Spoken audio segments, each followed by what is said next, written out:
The antiseptic smell burned in Dr. Lena Corbett's nostrils as she snapped on latex gloves with practiced precision. The fluorescent lights hummed overhead, casting harsh shadows across exam room 3. Outside, the steady beep of monitors and hushed voices of the night shift staff created a familiar symphony of controlled chaos. Lena's shoulders ached from 12 hours on duty. Her reflection in the glass cabinet showed dark circles under green eyes that had seen too much. She tucked a strand of auburn hair behind her ear and checked the chart again. Bethany Lancer, 28, female. 4th visit in 6 months. The same pattern. Different injuries. Lena's stomach tightened as she pushed open the door. The woman on the exam table flinched at the sound, a reflexive movement that spoke volumes. Bethany's blonde hair hung limply around a face mottled with bruises in various stages of healing. Purple-blue marks bloomed across her left cheekbone, while older yellow-green shadows lingered along her jawline. "Mrs. Lancer," Lena said softly, keeping her voice neutral despite the anger simmering beneath her professional veneer. "I'm Dr. Corbett. I'll be examining you tonight." Bethany's eyes, one partially swollen shut, darted to the door behind Lena. "My husband is just parking the car." The room temperature seemed to drop several degrees. Lena moved closer, the paper beneath Bethany crinkling loudly in the silence.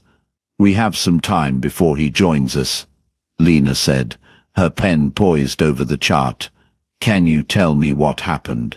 Bethany's fingers twisted the wedding ring on her left hand, platinum with diamonds that caught the harsh light. "I fell down the stairs at our lake house." The lie hung between them like a physical presence. Lena noted the defensive posture, the way Bethany's shoulders curved inward, how her gaze never lifted above Lena's chin. "These bruises on your neck," Lena said, gesturing but not touching. "They don't match a fall." The finger-shaped marks were unmistakable. 4 distinct pressure points on one side, a thumb imprint on the other. Bethany's pulse visibly fluttered at her throat. "I must have hit the banister on the way down." Lena's pen scratched against the paper as she documented the injuries, each mark a silent accusation. The metallic taste of futility coated her tongue. She'd been here before with Bethany and too many others. The evidence collected, the reports filed, the authorities notified. And nothing ever changed. The examination continued in tense silence. Lena photographed the injuries with the hospital's documentation camera, each click echoing in the small room. Bethany winced as Lena's gentle fingers probed her ribs. 2 fractured ribs on the left side, Lena noted. "I'll order x-rays to confirm." The door swung open. Kevin Lancer filled the frame, his tailored suit and carefully styled hair a stark contrast to his wife's disheveled appearance. The scent of expensive cologne cut through the antiseptic, claiming the space as his territory. "There you are, sweetheart," he said. His voice honey-smooth. His eyes, cold as river stones, assessed Lena. "Doctor, how is my clumsy wife?" Lena felt her jaw tighten. "Mr. Lancer, I was just explaining to your wife that she has 2 fractured ribs and multiple contusions." "The stairs at our lake house are treacherous," Kevin said, moving to stand beside Bethany. His hand settled on her shoulder, fingers pressing just slightly too hard. Bethany's eyes dropped to her lap. "I've been telling her to be more careful." The fluorescent light flickered overhead, casting momentary shadows across Kevin's face that seemed to reveal something monstrous beneath the polished exterior. Lena forced herself to maintain eye contact. "Mrs. Lancer needs rest and careful monitoring," she said, addressing Bethany directly. "I'd like to keep her overnight for observation." Kevin's smile didn't reach his eyes. "That won't be necessary. I can monitor her at home." "I really think, we appreciate your concern, Doctor, but I'll take care of my wife." His tone left no room for argument. Now, if you'll prepare the discharge papers. Lena felt heat rise in her chest, her pulse thrumming in her ears. She wanted to object, to insist, to call security. But experience had taught her the limits of her authority. Kevin Lancer was a major hospital donor. His family name adorned the new pediatric wing. She'd tried reporting him before. The police had interviewed him at his office, surrounded by photographs of Kevin shaking hands with the mayor, the police commissioner, the district attorney. The case had disappeared like morning mist. "I'll prepare your discharge instructions," Lena said, each word tasting like defeat. As she turned to leave, Bethany's eyes met hers, a fleeting connection filled with desperation and resignation. In that moment, something inside Lena hardened into resolve. The system had failed Bethany Lancer. Again, but perhaps there was another way. The records room hummed with the software of computers. Lena's fingers trembled slightly as she inserted her ID card into the workstation. The screen bathed her face in blue light, highlighting the determined set of her jaw. What she was about to do could cost her license. Her career, everything she'd worked for. She glanced at the door, ensuring it was locked, then navigated to Bethany's file.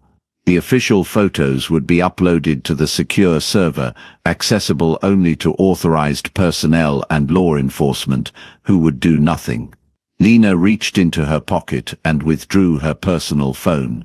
Against every protocol, every ethical guideline, she connected it to the computer and began downloading copies of Bethany's injury documentation. Each image that transferred felt like a weight on her conscience, but the memory of Bethany's eyes, of all the women's eyes over the years, was heavier still. The computer chimed softly as the transfer completed. Lena quickly disconnected her phone, erased the digital footprints of her actions, and logged out of the system. Her heart pounded against her ribs as she slipped out of the records room, the stolen evidence burning in her pocket like contraband.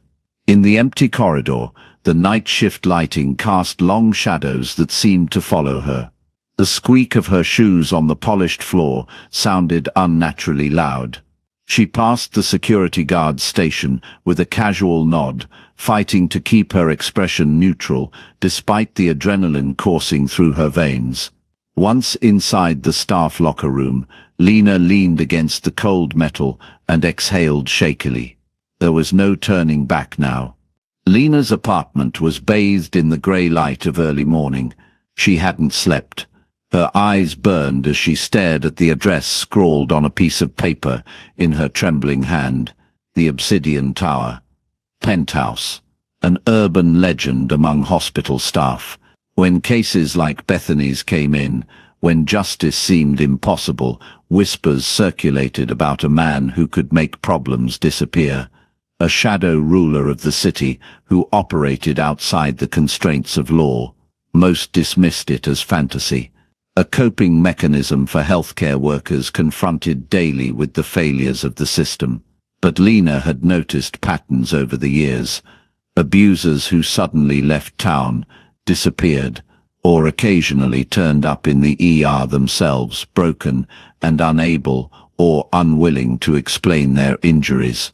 She'd never sought him out before, had never crossed that line. Until now. The photos of Bethany's injuries were spread across her kitchen table, clinical and damning. 4 visits, escalating violence. A woman who would eventually return as a corpse if nothing changed. Lena gathered the photos with shaking hands and slipped them into a manila envelope. The weight of her decision pressed down on her shoulders as she changed out of her scrubs into jeans and a sweater. In the bathroom mirror she barely recognized herself. The determined set of her mouth, the dangerous glint in her eyes. She was no longer just Dr. Corbett, bound by oaths and protocols. She was becoming something else. Someone willing to step into shadows.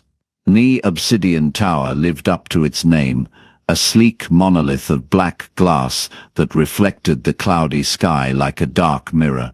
It stood apart from the city's other skyscrapers, both physically and in its aura of untouchable elegance.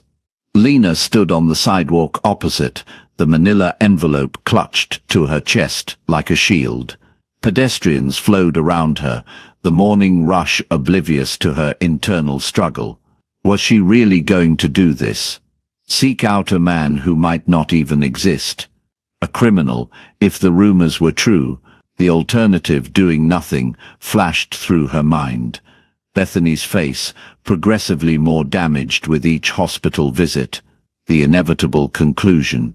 Lena squared her shoulders and crossed the street. The lobby of the Obsidian Tower was a study in minimalist luxury. Black marble floors reflected the crystal chandelier overhead. The air smelled of leather and something else, something older and richer that Lena couldn't identify. A security guard watched her approach from behind a desk of polished obsidian. His posture was too perfect, his attention too focused to be typical building security. "I'm here to see Mr. Thorne," Lena said, surprised by the steadiness in her voice. The guard's expression didn't change. "Do you have an appointment?" "No, but I have something he'll want to see." She tightened her grip on the envelope. The guard studied her for a long moment, his gaze unsettlingly perceptive.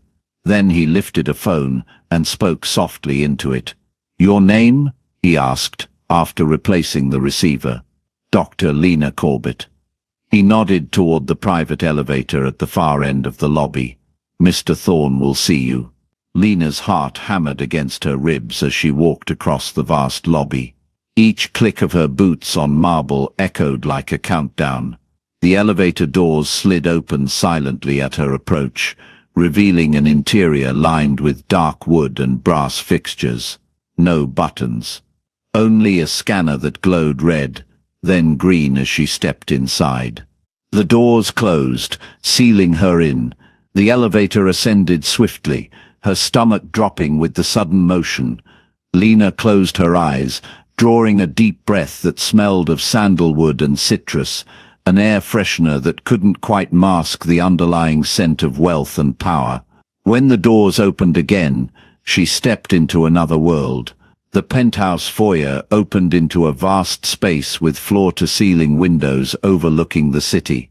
Antique furniture, pieces that belonged in museums, arranged with modern art. Books lined the walls, their leather bindings suggesting centuries rather than decades. And at the center of it all stood a man, Marius Thorne. He was tall, with broad shoulders, accentuated by an impeccably tailored black suit.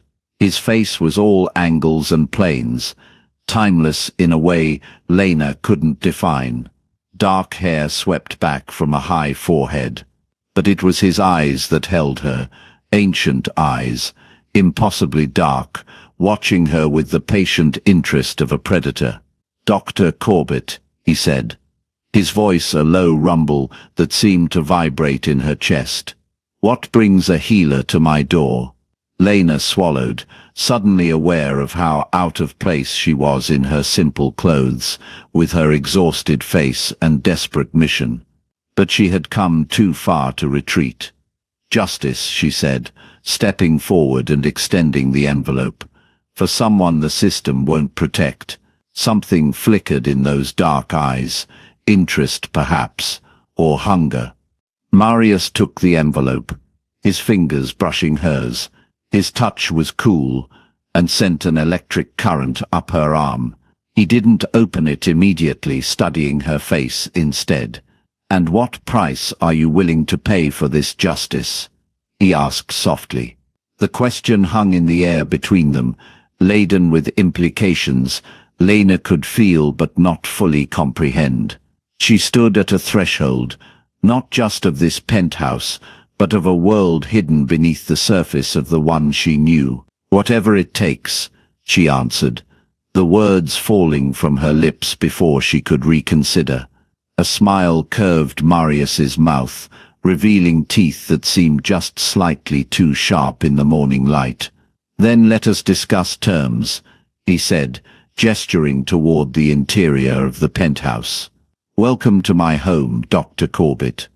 Lena stepped forward, crossing an invisible line. Behind her, the elevator doors closed with a soft final click.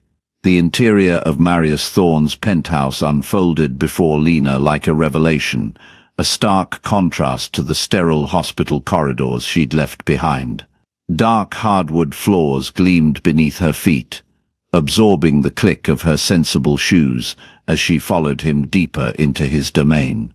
Floor-to-ceiling windows revealed the city sprawled below them, bathed in the pale morning light that seemed unable to fully penetrate the space. Marius moved with liquid grace, his tall frame casting a long shadow across the minimalist furniture. Everything here spoke of restrained wealth, not the gaudy displays of the nouveau riche, but the quiet confidence of old money. Very old money. "Please," he said, gesturing toward a black leather sofa positioned near a fireplace, where blue flames danced over crystalline stones. Lena perched on the edge of the sofa, her body tense as a coiled spring. The envelope rested in Marius's hands, still unopened. He stood before her, studying her with those fathomless eyes. "Before we proceed," he said, "I should warn you that once opened, this path cannot be abandoned. Are you certain this is what you want?" The question hung between them, weighted with significance beyond its simple words. Lena thought of Bethany Lance's bruised face, of the X-rays showing healed fractures that told a story of systematic abuse spanning years. "I'm certain," she said, her voice steadier than she felt. Marius nodded once, then slid a manicured fingernail beneath the envelope's seal. The paper parted with a whisper. He extracted the contents, photographs, medical reports, police statements that had led nowhere. His expression remained impassive as he examined each document with methodical precision. Then he reached the photographs. Something shifted in his demeanor, subtle but profound. The temperature in the room seemed to drop several degrees. His fingers tightened on the glossy paper, and Lena heard the faintest crackle as the edge began to bend under his grip. "Kevin Lancer," he said, the name emerging as a low growl. "Tell me about him." Lena swallowed, her throat suddenly dry. "Hedge fund manager, connected to half the police department through his charitable foundation. His wife Bethany came into my ER last night with 3 broken ribs, a concussion, and bruising consistent with attempted strangulation." "And the authorities?" Marius asked, though his tone suggested he already knew the answer.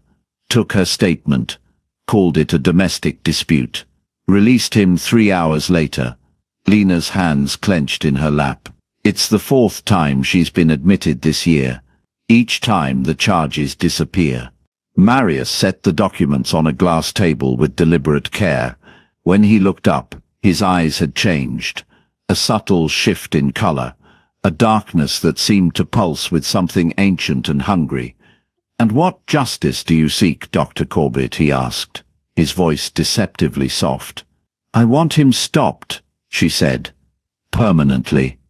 "Permanently," he echoed, the word taking on new dimensions in his mouth. "Do you mean death, doctor?" The question struck her like a physical blow. In the sterile confines of the hospital, with its oaths and ethics, she had never allowed herself to articulate what she truly wanted. But here, in this twilight space, the truth emerged. "I want him to never hurt another woman again," she said carefully, "by whatever means necessary." A smile curved Marius's lips. "Not warm, but appreciative. Diplomatic," he murmured. "But honest enough." He moved to a cabinet of dark wood and extracted 2 crystal glasses. "Drink, it's 8 in the morning," Lena pointed out. "Time is relative," he replied, pouring amber liquid into one glass. "Especially when discussing matters of life and death." He returned to sit opposite her, the glass cradled in his long fingers. He didn't offer her one after all, she noticed. "Your reputation precedes you, Doctor Corbett, he said. Brilliant trauma surgeon. Advocate for the vulnerable. Thorn in the side of hospital administration. His lips quirked. We have that in common, perhaps. An appreciation for thorns. How do you know about me? She asked, unease crawling up her spine. I make it my business to know about everyone who enters my territory, he said simply. Especially those with unusual requests. Has someone approached you about this before? Not about Kevin Lancer specifically.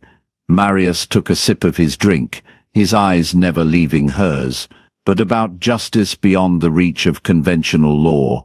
Yes, many times. Lena shifted uncomfortably under his gaze. What happens now? Now, Marius said, setting down his glass. We discuss terms. You've asked for my intervention. I'm inclined to grant it. But nothing in this world is free, Dr. Corbett. Her heart hammered against her ribs. What's your price?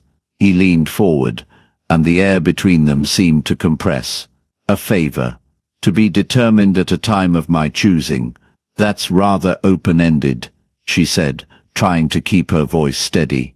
Indeed. His smile was predatory, but I assure you, it will be commensurate with the service rendered. And if I refuse, then you leave with your envelope. And Mr. Lancer continues his activities. Lena thought of Bethany's eyes, vacant with terror and resignation, of the wedding ring embedded in swollen flesh because she'd refused to remove it despite everything, of the whispered confession. Next time, he'll kill me. All right, she said. A favor. Marius extended his hand. Then we have an agreement. His skin was cool against hers, his grip firm but not crushing.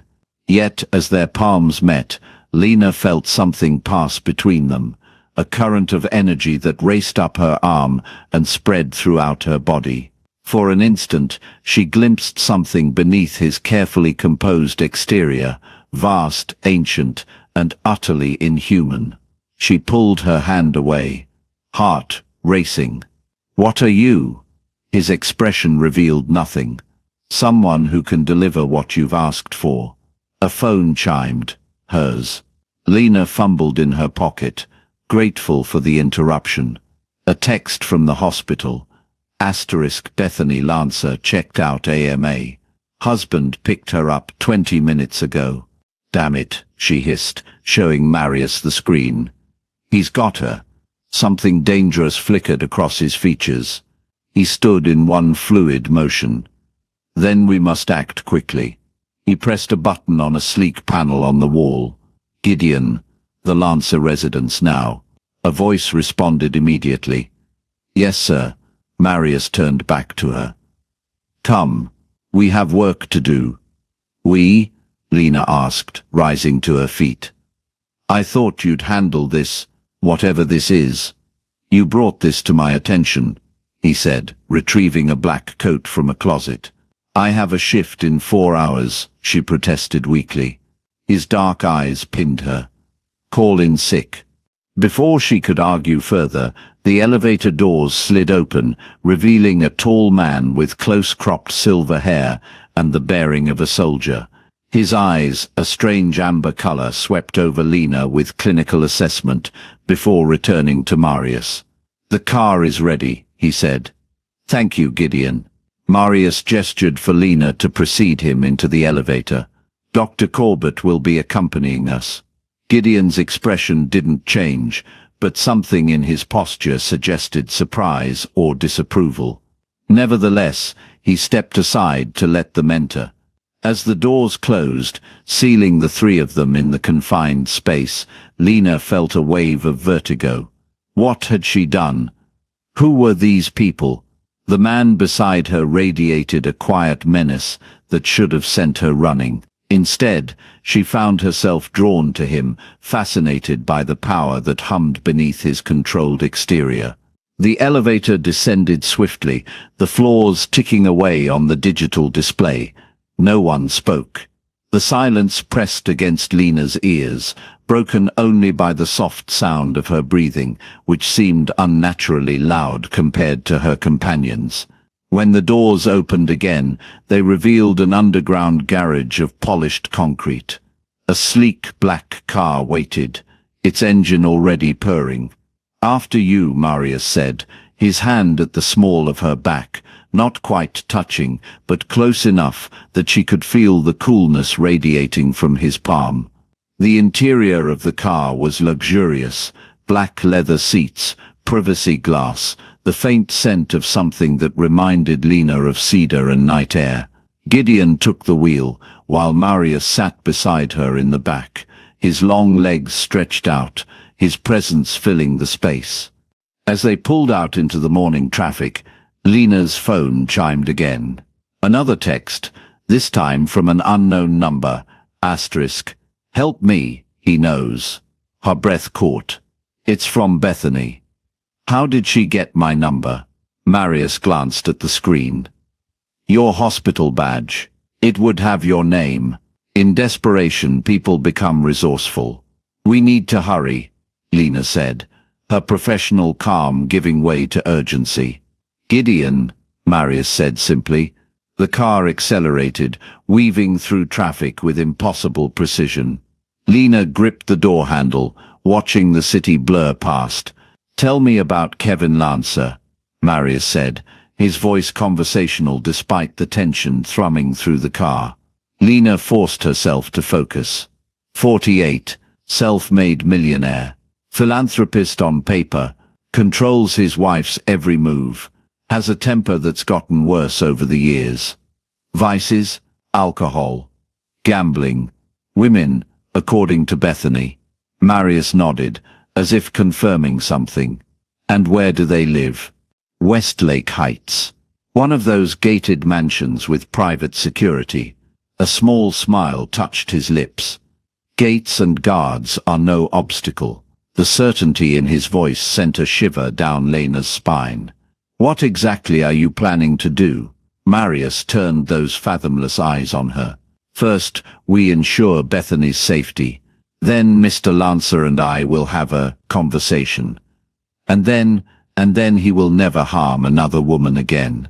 The simple statement carried the weight of absolute truth. Lena wanted to press further, but something in his expression warned against it. Instead she asked, "How will we get past security?" "Leave that to me," he said. The car turned onto the winding road that led up to Westlake Heights, an exclusive enclave perched above the city. Houses here were hidden behind high walls and lush landscaping, the residents protected by both wealth and distance from the realities of ordinary life. As they approached the guarded gate, Lena's anxiety spiked. "They'll never let us in without." "Watch," Marius said softly. Gideon slowed the car as they reached the checkpoint. A uniformed guard stepped out of the booth, approaching with the practiced caution of private security. He bent to peer through the driver's window. "Good morning," Gideon said pleasantly. "We're here to see Kevin Lancer." The guard frowned. "I don't have you on the visitor list." "Look again," Marius said from the back seat, his voice taking on a strange resonant quality that seemed to vibrate in Lena's bones. The guard's expression went blank for a moment, his eyes unfocusing. Then he straightened, nodding. "Of course, sir. My apologies. Go right ahead." He returned to the booth, and the gate swung open. Lena stared at Marius, her medical mind racing through possibilities. Hypnosis. Some form of suggestion? "How did you—" "We all have our talents, Dr. Corbett," he said, his eyes glittering with something ancient and inhuman, some more unusual than others. The car wound through the manicured streets until it reached a sprawling Mediterranean-style mansion set back from the road. A fountain played in the circular driveway, the water catching the morning light. "Wait here," Marius instructed, as Gideon parked a discreet distance from the house.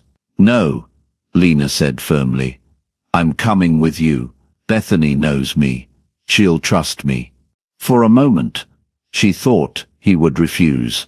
Then he inclined his head. Very well, but stay close, and do exactly as I say. They approached the front door together, Gideon following a few paces behind. Before they could ring the bell, Marius paused, his head tilting slightly, as if listening to something beyond human hearing. There's been violence here, he said, his voice hardening. Recently, Lena felt her stomach clench. How do you know? Instead of answering, he reached for the ornate door handle. It turned easily in his grip, though Lena was certain it should have been locked. The foyer beyond was a study in opulence, marble floors, crystal chandelier, a sweeping staircase that curved up to the second floor. But the perfection was marred by a toppled vase, water and flowers spreading across the polished stone. Bethany, Lena called, her doctor's instincts taking over. It's Dr. Corbett from the hospital. A crash from upstairs, a man's voice raised in anger. Marius moved with startling speed, taking the stairs 2 at a time. Lena followed, her heart pounding. Gideon remained at the foot of the stairs, his posture alert, watching the entrance. They found them in the master bedroom, a cavernous space dominated by a king-sized bed. Kevin Lancer stood with his back to the door, a tumbler of amber liquid in one hand. Before him, Bethany cowered against the wall, a fresh bruise blooming on her cheekbone, blood trickling from her split lip. "Who the hell are you?" Kevin demanded, spinning to face them. He was a handsome man in an aggressive way, expensive haircut, tailored clothes, the confidence of someone accustomed to getting his way. "How did you get in here?" Marius stepped forward, placing himself between Kevin and the women. "Mr. Lancer," he said, his voice deceptively mild, "I believe it's time we discussed your treatment of your wife." Kevin's face flushed with anger. "This is my house. Get out before I call security." "By all means," Marius gestured to the phone on the nightstand. "Call them." While the men faced off, Lena hurried to Bethany's side. "Are you all right?" she asked softly, automatically checking the woman's pupils, pulse, the pattern of bruising. "He knows I talked to you," Bethany whispered, her voice trembling. "He said he'd kill me this time." "That won't happen," Lena promised, helping her to sit on the edge of the bed. Kevin took a threatening step toward Marius. "I don't know who you think you are, but you've made a serious mistake. Do you have any idea who I am? Who my friends are?" "I know exactly who you are," Marius said, his voice dropping to a register that raised the hair on Lena's arms. "A predator who believes himself beyond consequence." Something in his tone made Kevin falter. For the first time, uncertainty flickered across his face. He glanced toward the door, perhaps calculating his chances of escape. "Bethany, get your things," Lena urged quietly. "You're not staying here." "She's not going anywhere," Kevin snarled, his attention snapping back to his wife. "Bethany, tell these people to leave. Now." Bethany flinched at his command, but didn't move to obey. Instead, she pressed closer to Lena, her entire body trembling. Kevin's face contorted with rage. He lunged forward, glass tumbler raised like a weapon. "You ungrateful bitch." What happened next occurred so quickly that Lena's brain struggled to process it. One moment, Kevin was charging toward them. The next he was pinned against the wall, Marius's hand around his throat, feet dangling inches above the floor. "That," Marius said softly, "was unwise." Kevin's eyes bulged, his face reddening as he clawed ineffectually at the hand restraining him. Marius held him with apparent effortlessness, like a child holding a doll. "Dr. Corbett," Marius said without turning, "please take Mrs. Lancer downstairs. Gideon will assist you in gathering what she needs." Lena hesitated, medical ethics warring with the visceral satisfaction of seeing Kevin restrained. What are you going to do? Now Marius did turn, and what Lena saw in his face made her blood freeze. His eyes had changed completely, the irises now a deep crimson that seemed to glow from within. When he spoke, she glimpsed teeth that had elongated into delicate but unmistakable fangs. I'm going to ensure he understands the consequences of his actions, Marius said, his voice inhuman now, a resonant growl that seemed to emanate from somewhere deeper than his chest. Go now. Understanding crashed over Lena like a wave of ice water, the unnatural stillness, the predatory grace, the eyes that had seen centuries pass, the influence over the guard. Vampire. The word rose unbidden in her mind, archaic and absurd, yet undeniable in the face of the evidence before her. She should have been terrified, should have run. Instead, she found herself nodding, guiding the shell-shocked Bethany toward the door. Wait, Bethany said suddenly, pulling away from Lena's supporting arm. She approached Marius and the struggling Kevin, her steps unsteady but determined. Bethany, Lena warned, we should go. But Bethany stood before her husband, meeting his bulging eyes. 8 years, she said, her voice gaining strength with each word. 8 years of hell. No more. She turned to Marius, something like recognition in her gaze. Make him suffer. Then she allowed Lena to lead her from the room, closing the door on Kevin's strangled pleas. Gideon waited at the foot of the stairs, his posture relaxed but alert. His amber eyes took in Bethany's injuries with a flicker of something that might have been sympathy. This way, Mrs. Lancer, he said, gesturing toward what appeared to be a guest bedroom. You'll want to pack essentials only. As Bethany moved to collect her belongings, Lena turned to Gideon, her voice low and urgent. What is he? Gideon's expression remained impassive. I believe you already know the answer to that, Doctor. That's impossible, she hissed. Medically, scientifically impossible. A thin smile crossed Gideon's face. And yet you saw with your own eyes. Before she could respond, a muffled scream echoed from upstairs, cut off abruptly. Bethany paused in her packing, her face pale but resolute. He won't kill him, Gideon said, though whether he was reassuring Lena or Bethany wasn't clear. That would be inefficient. Lena wanted to demand explanations, to make sense of what she'd witnessed, but Bethany's immediate needs took precedence.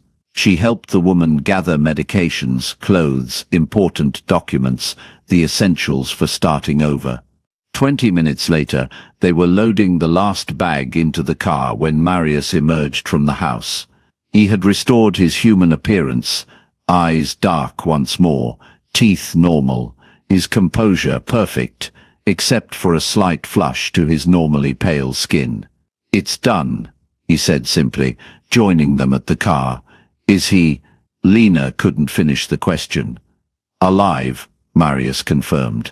And he will remain so, provided he adheres to certain restrictions. What kind of restrictions? Bethany asked, her voice small but steady. Marius regarded her with something like respect. He will never approach you again, never contact you, never harm another woman. A cold smile touched his lips. He has given his word and his blood on this matter. Bethany nodded slowly, as if processing this information. Then, to Lena's surprise, she extended her hand to Marius. Thank you, she said simply. He took her hand briefly, inclining his head. Live well, Mrs. Lancer. That will be thanks enough. They drove in silence back to the city, the morning sun now high overhead. Bethany stared out the window, occasionally touching her bruised face, but seeming more present with each passing mile. Where should we take you? Lena asked eventually. Do you have family? Friends? My sister in Portland, Bethany said after a moment's consideration. Kevin never let me see her, but she'd help me. Then Portland it is, Marius said. Gideon will arrange transportation. I can't just leave, Bethany protested weakly. My things, my life. Your life is what matters, Lena said firmly. Everything else can be replaced. Bethany fell silent again, nodding slowly. They stopped at a discreet hotel downtown. Gideon disappeared inside, returning minutes later with a key card. Room 512, he said, handing it to Bethany.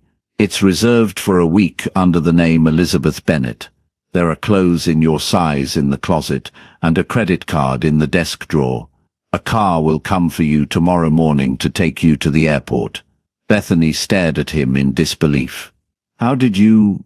We have resources, Marius said simply, and experience in these matters. Lena accompanied Bethany to her room, checking her injuries one final time and writing down her personal number. Call me any time, she insisted. Day or night. Bethany hugged her suddenly, fiercely. Thank you, she whispered. For believing me, for helping me. Be safe, Lena said, returning the embrace. Be free. When she returned to the car, Marius was waiting alone, Gideon having disappeared on some unspecified errand. What now? She asked, sliding into the seat beside him. Now, he said, we talk. The car pulled away from the hotel, merging into the midday traffic. Lena felt exhaustion crashing over her, the adrenaline of the morning giving way to bone-deep fatigue. What you saw today, Marius began, his eyes fixed on the city beyond the window, raises questions. You're a vampire, she said bluntly, too tired for circumlocution. He turned to her, one eyebrow raised in apparent amusement. Direct. I appreciate that. Am I wrong? The term is simplistic, but not inaccurate. Lena ran a hand through her hair, trying to reconcile medical science with what she'd witnessed. That's not possible. And yet, here we are. His voice held centuries of patience. The world is larger and stranger than your textbooks suggest, Dr. Corbett. So what happens now? She asked, echoing her earlier question. You drink my blood as payment. Turn me into whatever you are. A genuine laugh escaped him. A surprisingly warm sound. Nothing so dramatic. Our agreement stands a favor to be determined later. And Kevin Lancer, Marius's expression hardened, he will never harm another woman. I've ensured it. How? I've bound him with his own blood, he said, as if this explained everything. He is marked. Should he attempt to harm a woman again, the consequences will be immediate and severe.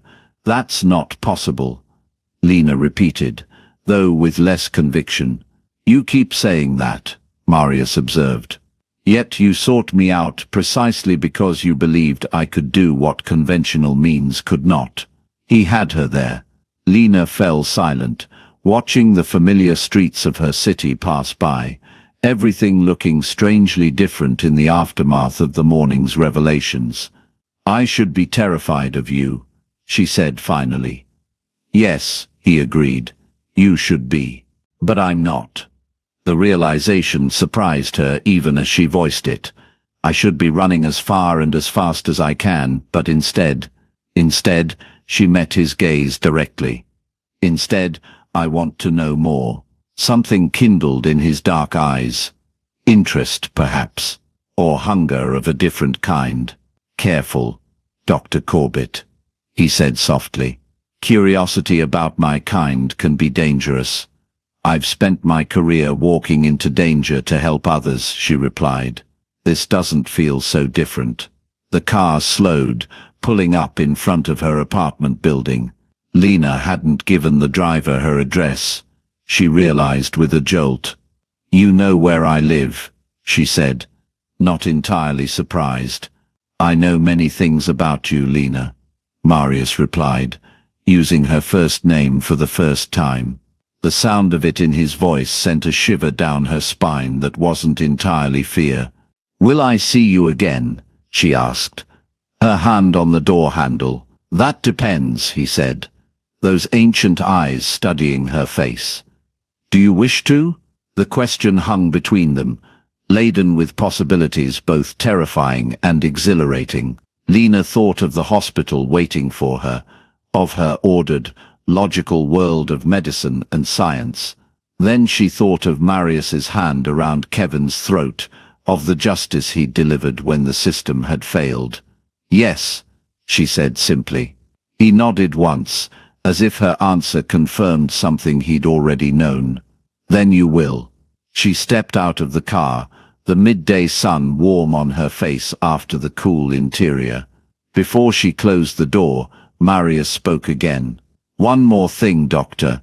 Our business today, what I am, must remain between us." It wasn't a request. The warning in his voice was clear. "I understand," she said. His expression softened fractionally. "Rest. You've had a trying morning."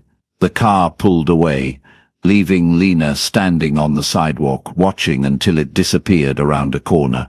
She should have been exhausted, traumatized, questioning her sanity.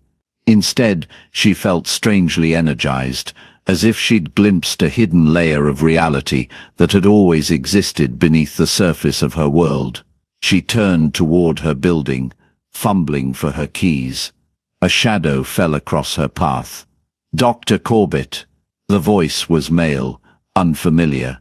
Lena looked up to find a man blocking her way, expensive suit, cold eyes, the bearing of someone accustomed to intimidation. "Can I help you?" she asked, instinctively taking a step back. "Kevin Lancer sends his regards," the man said, his hand moving inside his jacket.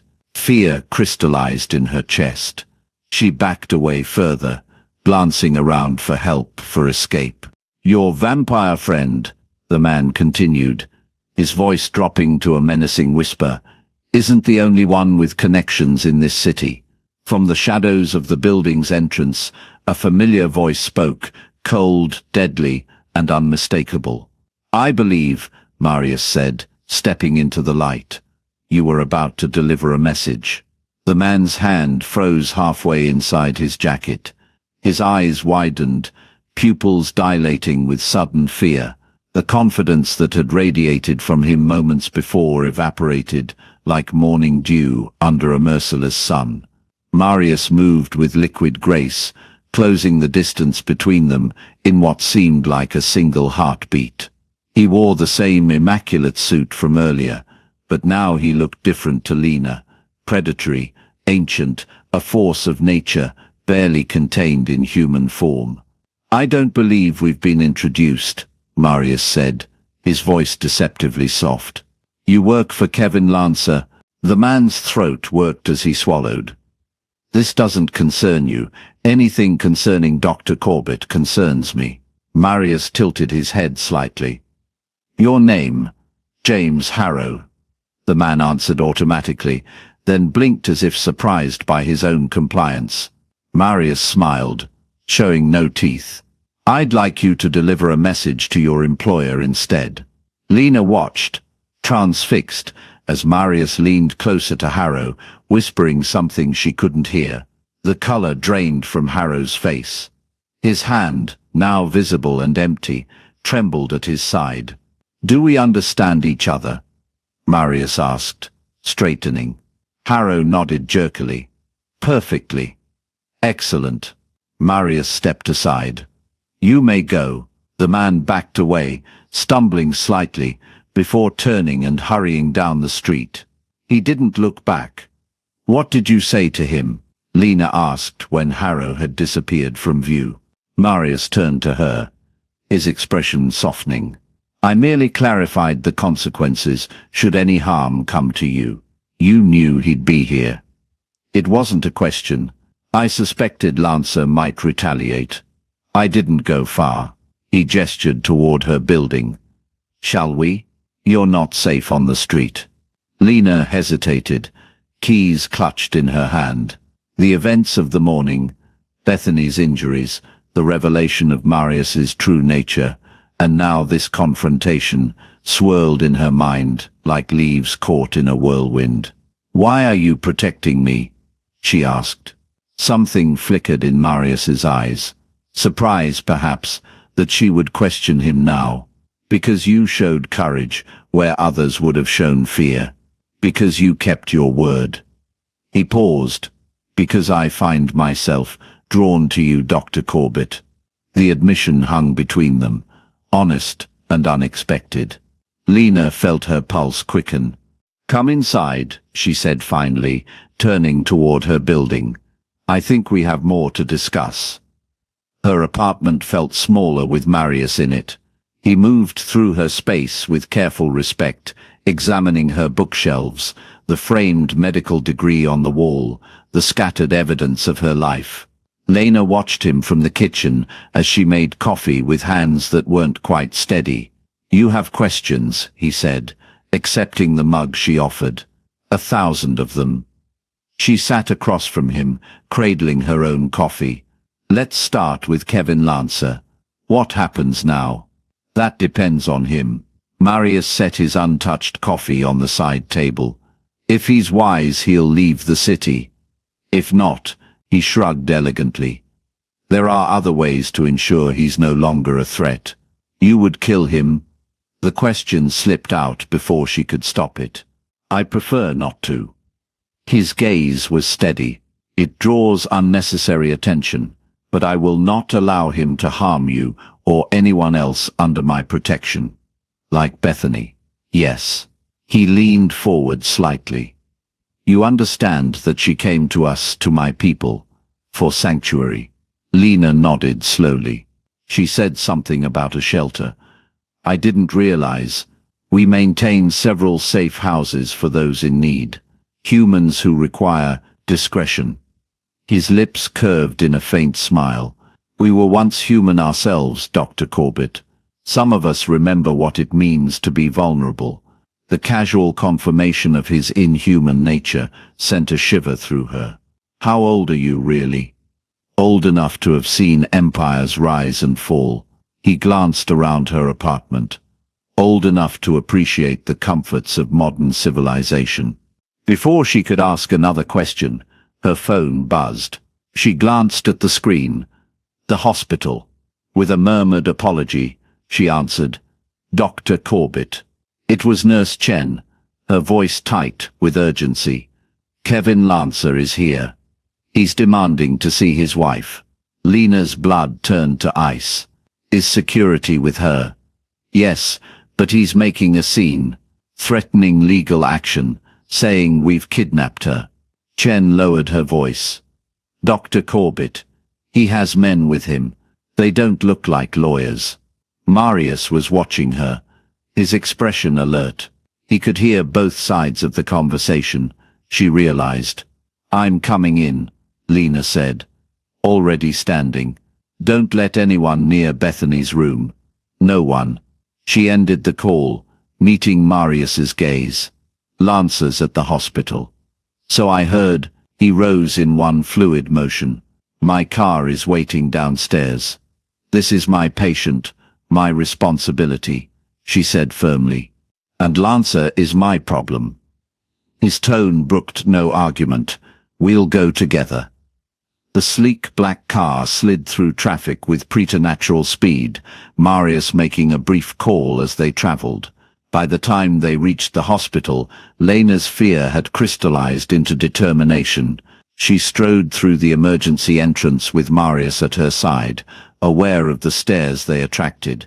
She in her rumpled clothes from the morning shift, he in his impeccable suit, both moving with singular purpose. They found Kevin Lancer in the main lobby, surrounded by 3 men in dark suits. He was red-faced, jabbing his finger at the hospital administrator, a petite woman who stood her ground despite the intimidation. "Don't care about your policies. That's my wife, and I demand to see her now." "Mr. Lancer," the administrator replied calmly, "as I've explained, your wife has requested no visitors." She's not in her right mind. She needs... Lancer broke off, his gaze landing on Lena. Recognition flashed across his face, followed by ugly rage. You're the one who turned her against me. Lena felt Marius tense beside her, but she stepped forward. Lancer, your wife has multiple injuries consistent with physical assault. She's exercising her legal right to refuse visitors. Injuries she got from falling down the stairs, he snarled. She's clumsy. Always has been. The pattern of bruising suggests otherwise, as does the fact that this is her third emergency room visit this year. Lancer's face darkened further. You self-righteous bitch. You have no idea who you're dealing with.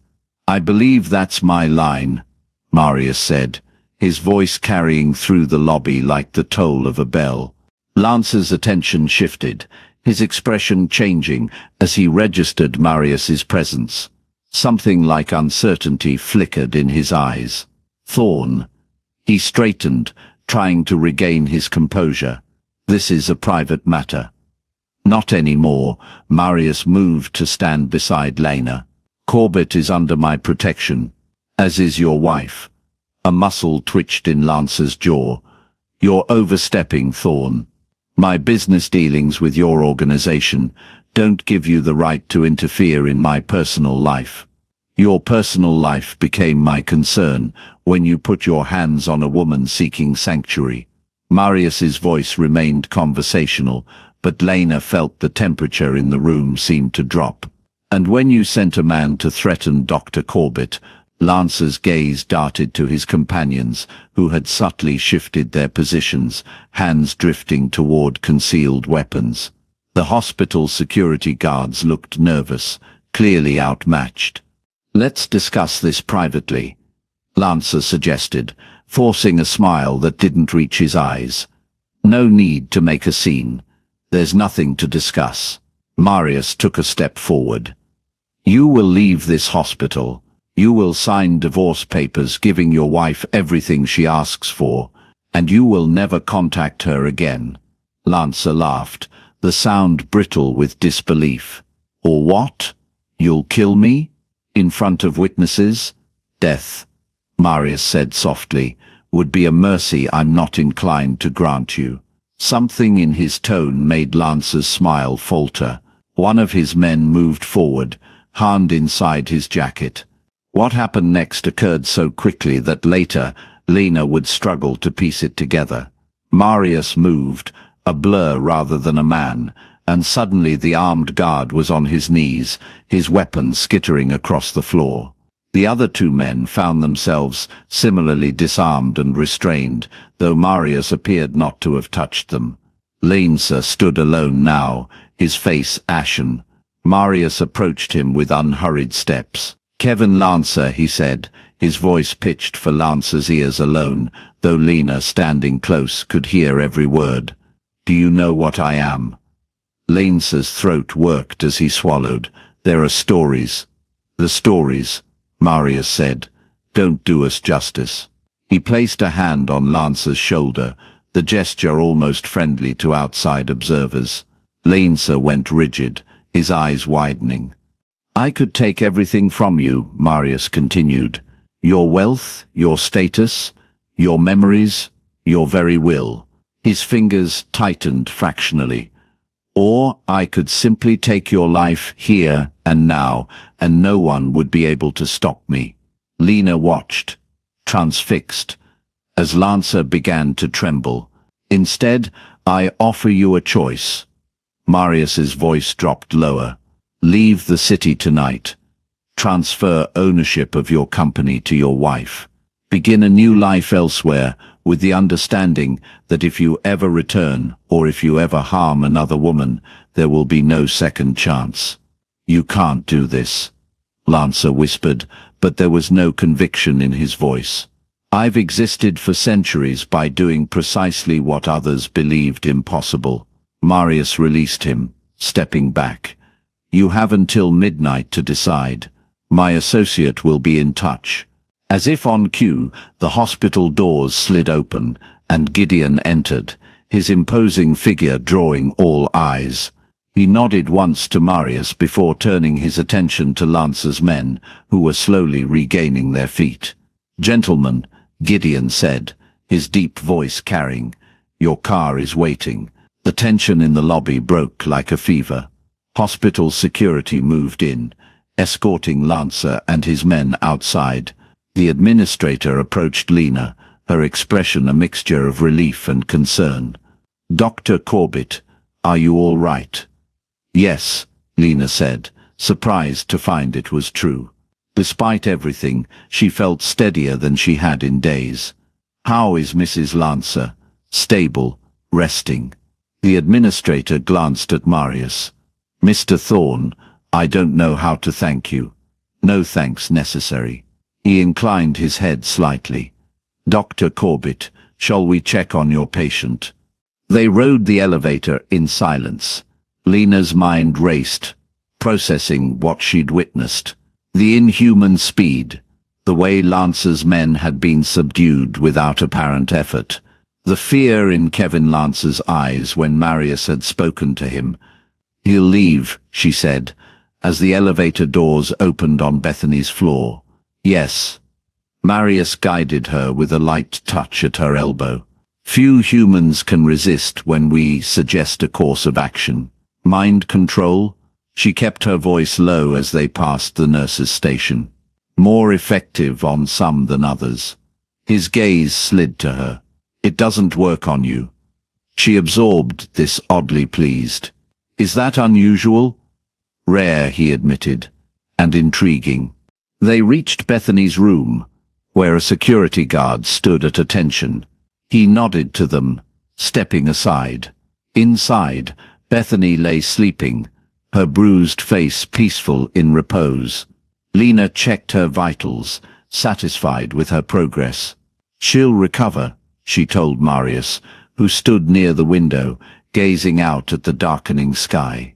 "Physically at least. And in other ways, she'll have support." He turned to face her. "My people take care of their own. Is that what she is now? One of yours?" In a manner of speaking. He moved closer. "As are you, if you wish it." The implication hung between them, weighted with possibility. Lena thought of the world she'd glimpsed today, a world of shadows and ancient powers, of dangers she hadn't known existed, and protections she'd never imagined. What would that mean? Exactly, she asked, her voice steady despite the quickening of her pulse. "My protection. My resources." His eyes held hers. "My loyalty. And in return, your discretion. Your trust." He paused. "Your company when you can spare it. Not ownership," she noted. "Not control." He was offering a partnership of sorts, though she suspected few humans had ever been offered such terms. "I need time," she said finally. "This is a lot to process." "Of course," he inclined his head. "I've existed for centuries, Dr. Corbett. I can be patient." They left the hospital together as night fell. Outside, Marius's car waited, a sleek shadow against the curb. Before they reached it, Lena stopped, turning to face him under the glow of a street lamp. "Thank you," she said, "for what you did today. You would have faced him regardless," Marius observed. "With or without me." "Yes," she admitted, "but I'm glad I didn't have to." He smiled then, a genuine expression that transformed his face, making him look almost human. "As am I." He opened the car door for her, and as she slid inside, Lena felt a strange sense of rightness settle over her. The world had changed today, or perhaps only her perception of it. Either way, she knew she couldn't go back to the life she'd had before. As the car pulled away from the hospital, Marius beside her, Lena watched the city lights blur into streams of gold and silver against the night. Shadows and illumination, danger and protection, the known and the mysterious, all existing together in a balance she was only beginning to understand. She turned to find Marius watching her, his ancient eyes reflecting the passing lights. "Where to?" he asked. Lena took a breath, stepping into her new reality. "Forward," she said.